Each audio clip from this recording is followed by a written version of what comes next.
Hello students, class 11th accountancy unit 3 journal हमारा चल रहा था, जिसमें हम प्रैक्टिकल क्वेश्चन सॉल्व कर रहे थे। जनरल एंट्री का क्वेश्चन नंबर 1 हमने लास्ट वीडियो में सॉल्व किया। आज हम क्वेश्चन नंबर 2 स्टार्ट कर रहे हैं। क्या है क्वेश्चन नंबर 2, चलिए डिस्कस करते हैं। सबसे पहला जो है आपका इसमें कहता है कि जर्नलाइज द फॉलोइंग ट्रांजेक्शन्स। सबसे पहला जो आपका इसमें ट्रांजैक्शन है वो है आपका a merchant started business with cash. तो जो मर्चेंट का मतलब यहाँ पे व्यापारी, तो व्यापारी ने क्या किया, नाम नहीं दिया है, कोई बात नहीं, नाम की हमको ज़रूरत भी नहीं है क्योंकि हमको सारा जो रिकॉर्डिंग है वो बिज़नेस के पॉइंट ऑफ व्यू से ही करना है। तो नाम दिया रहे चाहे ना दिया रहे उससे हमको कोई मतलब है भी नहीं।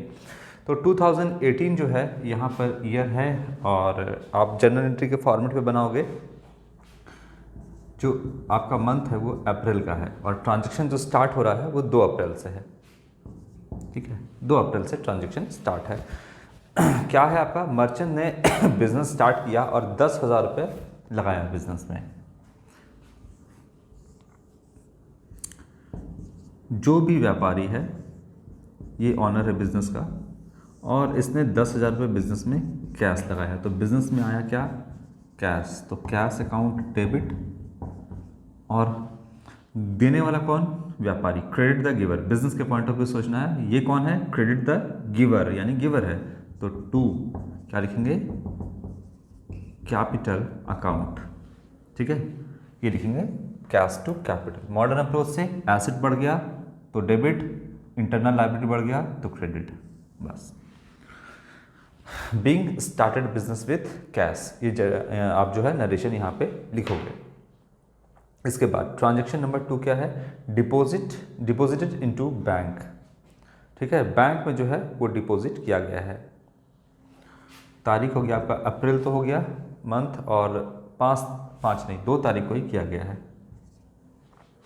चलिए कितना डिपॉजिट किया गया है, 4,000 रुपये। फिलहाल अभी अगर इसके पॉइंट ऑफ व्यू से देखें, ऑनर के पॉइंट ऑफ व्यू से रिकॉर्ड करना नहीं है, इसको हटाते हैं हम।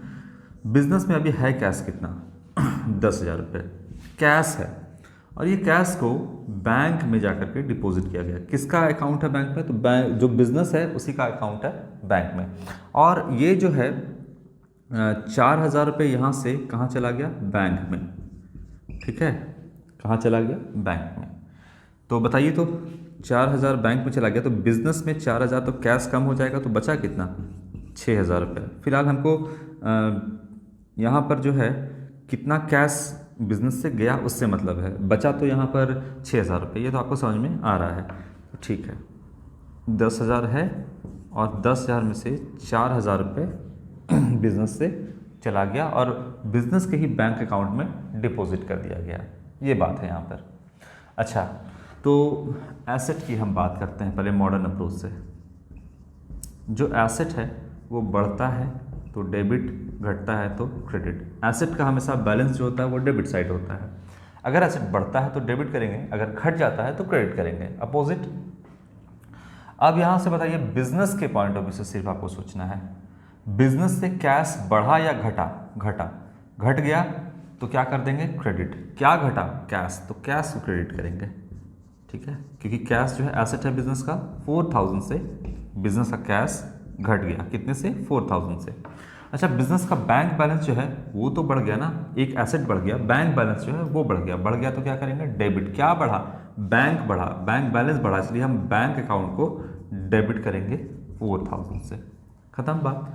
बिजनेस का कैश घटा और बिजनेस का बैंक बैलेंस बढ़ा, तो कैश घटा तो क्रेडिट, एसेट घटा तो क्रेडिट 4,000 रुपये का, एक एसेट बढ़ा तो डेबिट 4,000 से, तो bank account debit to cash. Traditional approach से बनाओगे तो बैंक जो है आपका पर्सनल अकाउंट है, तो बिजनेस से कैश गया, credit what goes out, real account के रूप से कैश चला गया, क्रेडिट वाट गोज आउट, से कैश अकाउंट को क्रेडिट कर दिया हमने। बैंक पर्सनल अकाउंट हो गया तो रिसीव किया बैंक ने, बिजनेस के पॉइंट ऑफ व्यू सोचना है, बैंक ने पैसा रिसीव किया तो debit the receiver, bank account हमने यहाँ पे डेबिट कर दिया। मॉडर्न अप्रोच से एसेट बढ़ा, एक एसेट बढ़ा डेबिट, एक एसेट घटा क्रेडिट, बैंक बैलेंस बढ़ा डेबिट, कैश घटा क्रेडिट बिजनेस का। ठीक है ना, ये होगा आपका जनरल एंट्री। तो यहाँ पर आप जो है नरेशन लिख लेना, being cash deposited into bank. Opposite करते तो क्या होता, चलो यहीं पे हम सारा जो है समझ ही लेते हैं। 4,000 रुपया अभी बैंक में है, ठीक है, और यहाँ पे अभी हटाते हैं। 4,000 रुपया तो बिजनेस का बैंक में है। अब मान लेते हैं कि 2,000 रुपये बिजनेस का बैंक से निकालें और बिजनेस में ऑफिस यूज़ के लिए ले आए हम पैसा। 2,000 रुपये हम बैंक से निकाल लिए पैसा ऑफिस यूज़ के लिए, है ना, विड्रॉ कर लिए पैसा, किसके लिए, पर्सनल यूज़ के लिए नहीं, ऑफिस यूज़ के लिए। तो जब ऑफिस यूज़ के लिए हम यहाँ पे कैश निकालें बैंक से, तो क्या एंट्री बनेगा बताइए। एसेट बढ़ता है तो डेबिट, घटता है तो क्रेडिट। अब यहाँ पर बिजनेस का बैंक बैलेंस कितने से कम हो गया, 2,000 रुपये से, क्योंकि 2,000 रुपये तो निकाल लिए, तो बिजनेस का बैंक बैलेंस 2,000 से कम हुआ, एसेट घट गया। क्या, कौन सा बैलेंस कम हुआ, बैंक बैलेंस, तो बैंक अकाउंट को क्रेडिट करेंगे 2,000 से, ठीक है। और ऑफिस यूज़ के लिए लाए, ऑफिस में 2,000 रुपये आ गया, तो बिजनेस में क्या आ गया, कैश आ गया, और बिजनेस का कैश जो है वो बढ़ गया, तो कैश अकाउंट को हमने डेबिट कर दिया, कितना से, 2,000 से, ये होगा, ठीक है ना। या मॉडर्न अप्रोच से ये हो गया।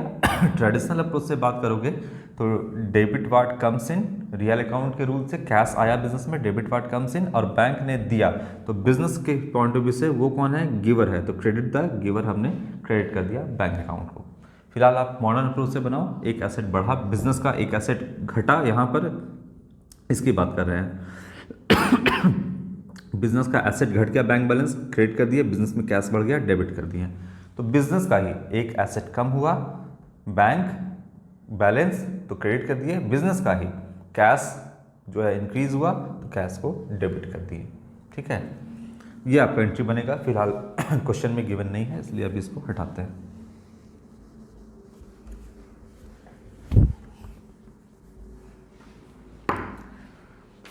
दो तारीख के बाद 5 तारीख का, purchase goods on credit from Ram, ठीक है। Purchase goods on credit from Ram, Ram से जो है उधार में सामान परचेज किया गया है 4,000 रुपये का 5 तारीख को।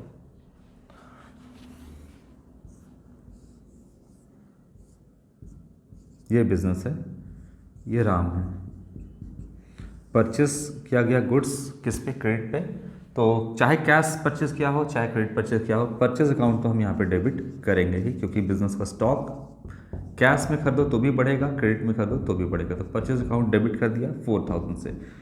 ये तो आपका कांस्टेंट है, ये तो होगा ही, ठीक है। अब क्रेडिट में खरीदें, साफ साफ बोलता है, किससे खरीदें, राम। तो बिजनेस के पॉइंट ऑफ व्यू से सोचिए, राम कौन है, रिसीवर है या गिवर है, अरे परचेस की है तो वो तो गिवर है, गिवर है तो credit the giver personal account के रूल से राम को हम क्या कर देंगे, क्रेडिट कर देंगे 4,000 से। तो purchase goods on credit from Ram, यही नरेशन भी लिख देना, being purchase goods from Ram on credit, या purchase goods on credit from Ram, ये आप नरेशन लिख देना, ठीक है। अगर यहाँ पे बोलता कि परचेज गुड्स ऑन क्रेडिट और राम का नाम होता नहीं, राम का नाम नहीं देता, बस इतना ही लिख के छोड़ता, परचेज गुड्स ऑन क्रेडिट, तब क्या करते हैं, तब तो राम का नाम दिया नहीं, तो राम का नाम लिखेंगे नहीं। तो राम, ऐसे भी अगर राम का नाम दिया है तो हमको बताइए ना कि राम है कौन। अगर राम का नाम दिया ही है तो राम है कौन, नियर फ्यूचर में बिजनेस को राम को पैसा देना होगा, तो राम जो है लेनदार है, यानी क्रेडिटर है, लेने के लिए पैसा बैठा हुआ है। बिजनेस के पॉइंट ऑफ व्यू सोचिए वो कौन है, तो वो तो अभी बिजनेस में सामान दिया है, लेकिन अगर यहाँ पे देखिएगा तो ये लेनदार भी है, नियर फ्यूचर में आगे आने वाले 1 से 2 महीने में 3 महीने में राम को पैसा चुकाना भी होगा, इसलिए क्रेडिटर है। और क्रेडिटर है तो अगर राम, मान लीजिए यहाँ पर राम का नाम ना भी दिया रहे कि किससे परचेस किए हैं, तो यहाँ पर हम क्या लिख देंगे, परचेस टू क्रेडिटर अकाउंट, है ना, परचेस टू क्रेडिटर अकाउंट 4,000, ये लिख देंगे। चूंकि राम का नाम था यहाँ पर दिया हुआ, तो हम यहाँ पे राम का नाम लिख देंगे, ठीक है, ये हो जाएगा, क्लियर है। तो purchase goods on credit from Ram, अगर सिर्फ रहता आपका राम का नाम नहीं रहता पर परचेज गुड्स ऑन क्रेडिट, तो narration being purchase goods on credit, बस, ठीक है। आगे क्या है वो देखते हैं।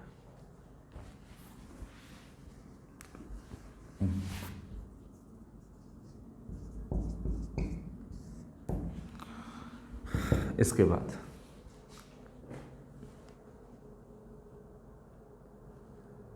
पेड कैश टू मोहन, कितना तारीख का है? 5 के बाद 6 तारीख का है।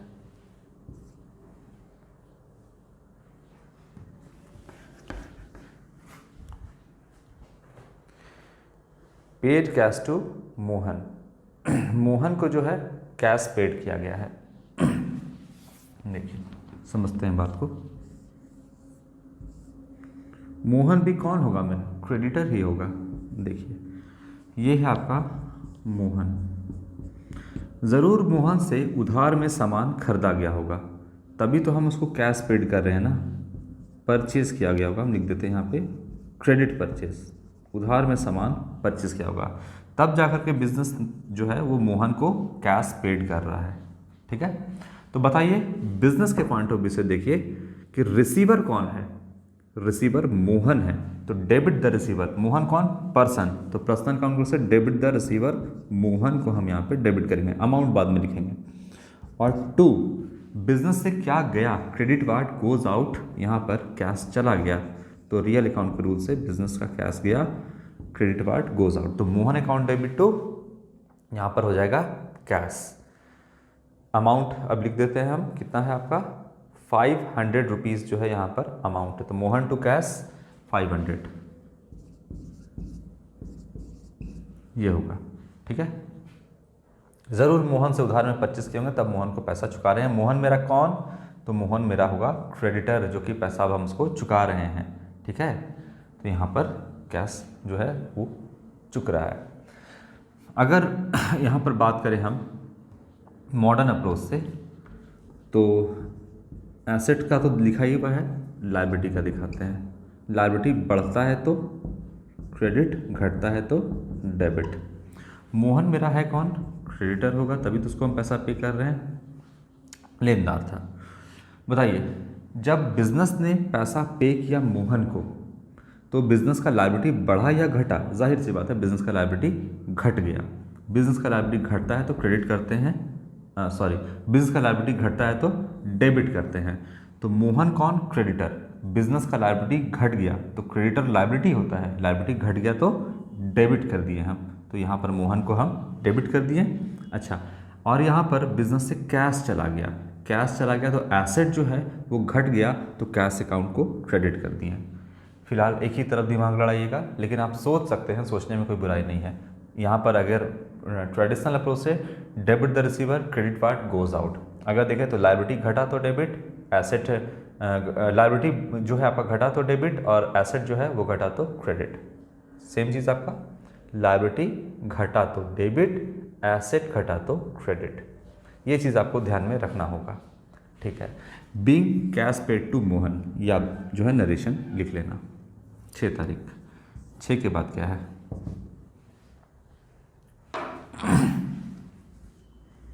इसको हटाते हैं अभी।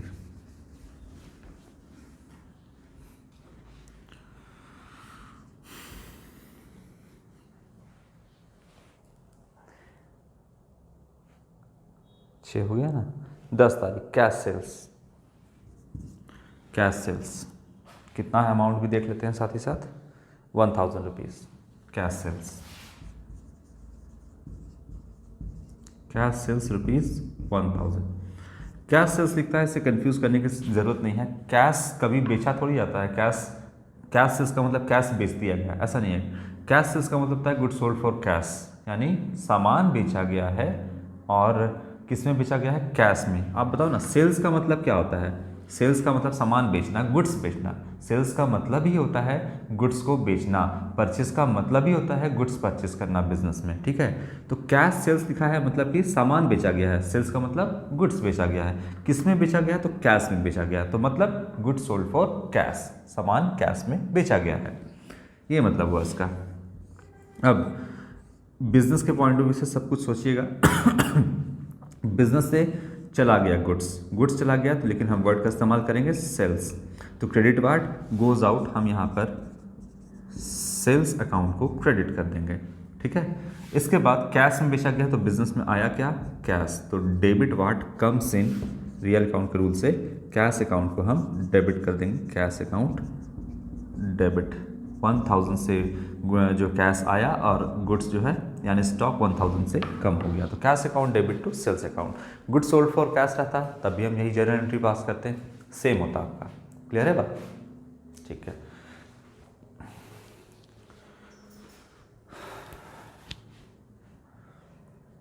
ठीक है, अगर गुड्स सोल्ड ऑन क्रेडिट सिर्फ इतना लिखा रहता है, गुड्स सोल्ड ऑन क्रेडिट सिर्फ इतना लिखा रहता है, तब क्या करते हैं, किसको बेचा है ये भी नहीं बताया गया है। सारे तरीके से सोच लेते हैं, है ना। कोई किसी को तो बेचा गया होगा, सामान बेचा गया, गुड्स सोल्ड ऑन क्रेडिट, इसको बेचा गया सामान, सामान तो चला गया 1000 का। हम यहाँ पर जो है सेल्स अकाउंट तो क्रेडिट करेंगे 1000 से, लेकिन कैश तो आया नहीं, तो कैश अकाउंट को डेबिट हम 1000 से नहीं कर सकते हैं। अभी 1000 से डेबिट करेंगे, लेकिन नाम क्या जाएगा यहाँ पर, सोचिए बताइए। कि सामान तो यहाँ पर जो है गुड्स तो यहाँ पर हमने चल गया, तो क्रेडिट तो करेंगे ही, चाहे कैश में बेचे चाहे क्रेडिट में सामान को बेचे उधार में। कैश को तो हम यहाँ पे क्रेडिट सेल्स को तो हम यहाँ पे क्रेडिट करेंगे ही। कैश बिजनेस में आया नहीं, तो कैश बैलेंस तो बिजनेस का बढ़ा नहीं, लेकिन एक चीज़ तो आपका बिजनेस में बढ़ गया, क्या हो गया आपका, डेटर। नियर फ्यूचर में ये कौन है, देनदार है, यानी बिजनेस को देगा, क्या देगा, नियर फ्यूचर में कैश देगा, तो ये कौन हो गया बिजनेस का, डेटर। ठीक है, जब परचेस करते हैं तो क्रेडिटर, जब सेल करते हैं तो डेटर। परचेस करते हैं तो पैसा देना पड़ता है तो क्रेडिटर, जब सेल किए तो पैसा मिलेगा तो सामने वाला डेटर। तो डेटर यहाँ पर हो गया, डेबिट कर देंगे हम डेटर को, ये भी आपका एसेट है। तो डेटर अगर एसेट बढ़ता है तो डेबिट कितना से, 1000 से। ठीक है, ये हो गया आपका।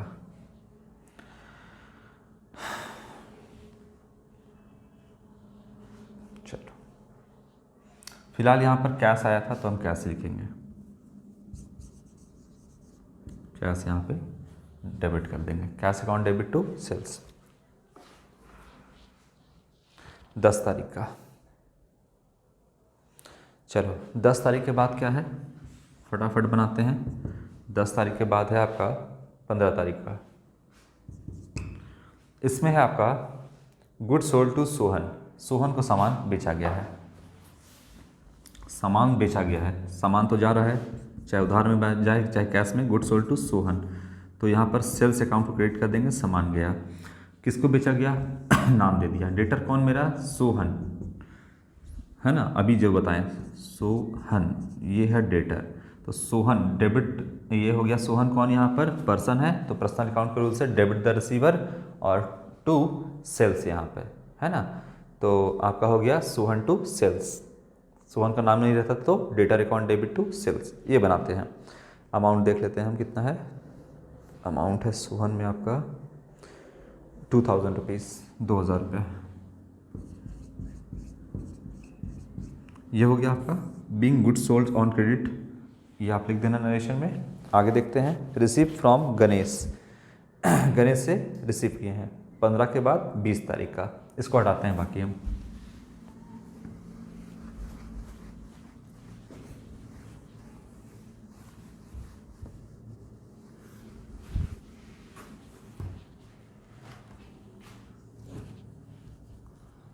बीस तारीख किससे जो है रिसीव किया गया है, गणेश से कैश रिसीव किया गया है, कितने का, एक मिनट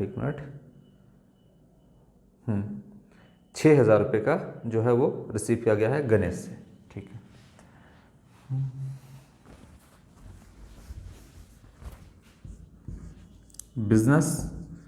बिजनेस में क्या आया, कैश आया।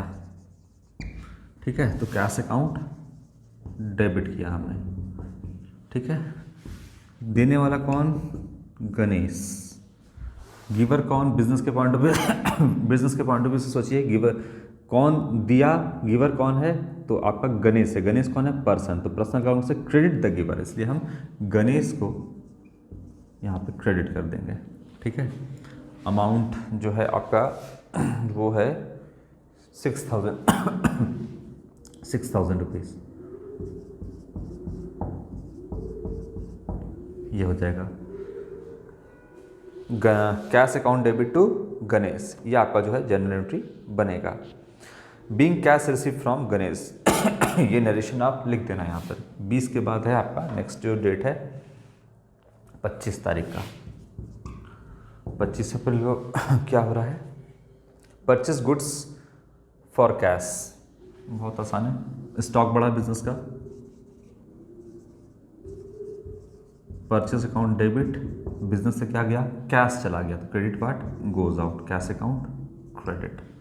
तो परचेस अगर किए हैं तो कैश में, तो purchase account debit to cash, ये आपका जनरल एंट्री बनेगा ₹2000।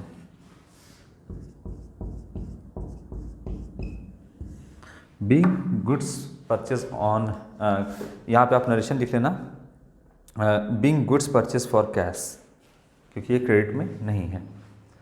चलो आगे देखते हैं फटाफट। 25 तारीख ये क्वेश्चन हम लोग खत्म करते हैं। 25 के बाद है 30 तारीख। 30 तारीख में क्या लिखता है, 30 तारीख का लिखता है विड्रॉ कैश फ्रॉम बैंक। देखिए अभी अभी हम आपको समझाए थे कि बैंक से पैसा निकाला गया है।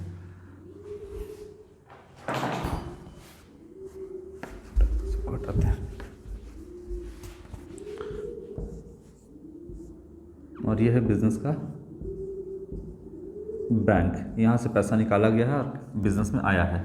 तो बताइए बिजनेस में कैश जो है वो, बिजनेस का कैश इंक्रीज हुआ तो डेबिट करेंगे, कैश अकाउंट डेबिट, ठीक है। और बिजनेस का बैंक बैलेंस कम हुआ तो एसेट कम होता है तो क्रेडिट करते हैं। तो क्या कम हुआ, बैंक बैलेंस, तो बैंक अकाउंट क्रेडिट, ये हो गया आपका। अमाउंट देख लेते हैं कितना है आपका, इसमें है अमाउंट 1000 रुपीज़। 1000 से कैश बढ़ा, 1000 से बैंक घटा, ये हो गया। 30 के बाद लास्ट जो है आपका रेंट है। अभी आपको लास्ट वीडियो में भी हमने बताया था एक्सपेंस के बारे में कि रेंट जो हमने पे किया है, बिजनेस ने रेंट पे किया है, बिजनेस ने रेंट पे किया है, तो बिजनेस के लिए एक्सपेंस क्या है, रेंट। तो नॉमिनल अकाउंट के रूल से डेबिट ऑल एक्सपेंसेस, हमने डेबिट कर दिया रेंट को, और रेंट के तौर पे बिजनेस को कैश देना पड़ा तो कैश चला गया, क्रेडिट पार्ट गोज आउट है, यहाँ पे कैश को क्रेडिट कर दिया। बीइंग रेंट पेड आप ये लिख लेना, अमाउंट है 100 रुपीज़, 100 रुपये। बीइंग रेंट पेड, तो ये आपका क्वेश्चन नंबर 2 जो है आज हमने ख़त्म किया। इसके बाद हम क्वेश्चन नंबर 3 की ओर आगे बढ़ेंगे नेक्स्ट वीडियो में। Thank you.